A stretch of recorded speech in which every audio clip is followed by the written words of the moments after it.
It's officially day 27 of 31 Days of Horror-Ween 2017, so we're pretty much done with this thing. We've got just a couple more days left and it'll be Halloween, and we can just clean our hands of all of this. And now we're finally heading into the 21st century, our first film from the new century.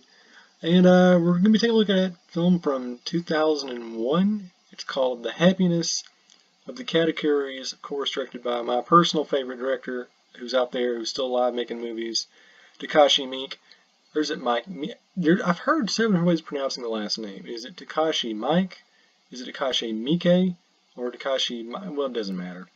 All you know is it's a really great movie. And the thing I really like about Takashi, just as general director, is the fact that he's so productive. I mean, you know, there are some directors out there like James Cameron who will go like 10 or 12 years in between making movies. Not this guy. This dude will make literally like 6 or 7 movies every year. And the thing is, they're all really, really good. They're all really diverse.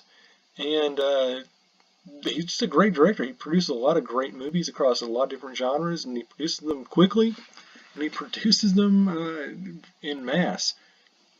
I mean, the year's movie came out 2001, the same year. He also directed and released Visitor Q and Itchy the Killer. So this guy rightly created like 3 of the decade-defining, you know, most influential horror films of the decade in 1 year. So this guy, he's got talent. Alright, so this movie, and every time I have to explain it to people, I basically just say, okay, here's what I think happened. I think one day Takashi Miike went into the office of the film studio and said, I want to make a movie that is literally every single movie genre you can think of, all put together in the same movie. And somehow, some way, it all works.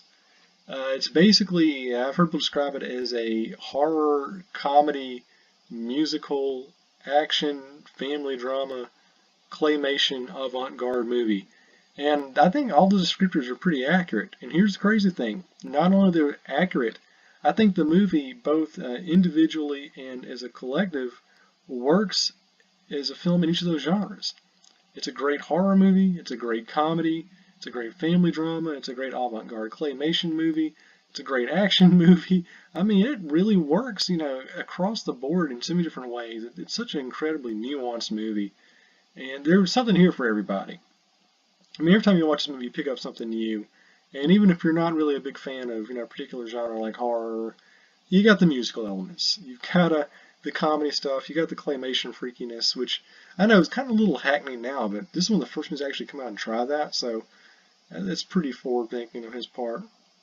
So basically, very, very simple premise here is that there is a dysfunctional family and they run a bed and breakfast like right under Mount Fuji. And for whatever reason, it seems like every group of people who comes by to spend the night at the bed and breakfast, they all die through some fluky means.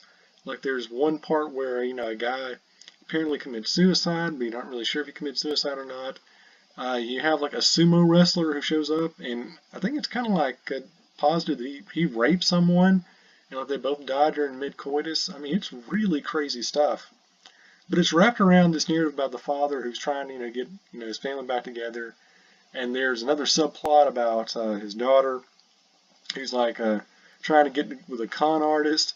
On top of all these other different sub-stories, but they all work. I mean, it's amazing just how complete and sensical and logical and, you know, really effective the whole ball of yarn is, when in reality it probably shouldn't be, but that's Takashi for you. The guy is brilliant, and this is one of his most brilliant movies. And if you haven't seen it, you really have to, because it's really unlike anything else out there. That's pretty much all I can say. You got to see it to experience it. That's all I can do. Alright, so using our patented tofu dog rating system, I'm going to give this one a very, very solid 3.5 tofu dogs out of 4. Almost pulled the trigger again, but I don't know, towards the end it kind of trails off a little bit, and there are some slow parts. But overall, it's a great, great, great, great movie.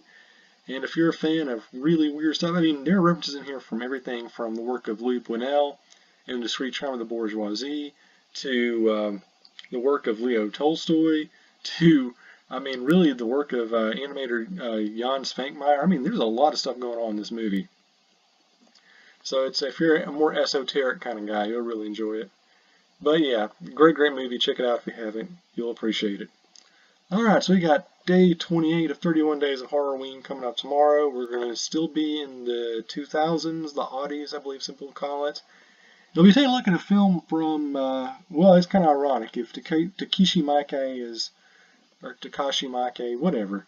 If he's my favorite director, the guy whose movie we're looking at tomorrow is probably my least favorite director, who's a name brand these days. And we take a look at a film he made in 2005, which, in a really sort of neat sort of summation of his career, explains why his movies just aren't that good.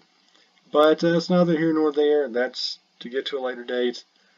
But yeah, David's focus on Happy as the Katakuris is great. Can't tell you enough. It's great. Go see it. Alright, that's it for today. And as always, if you can't do anything else in life, at least you can do is stay spooky. Alright, see you later, kids.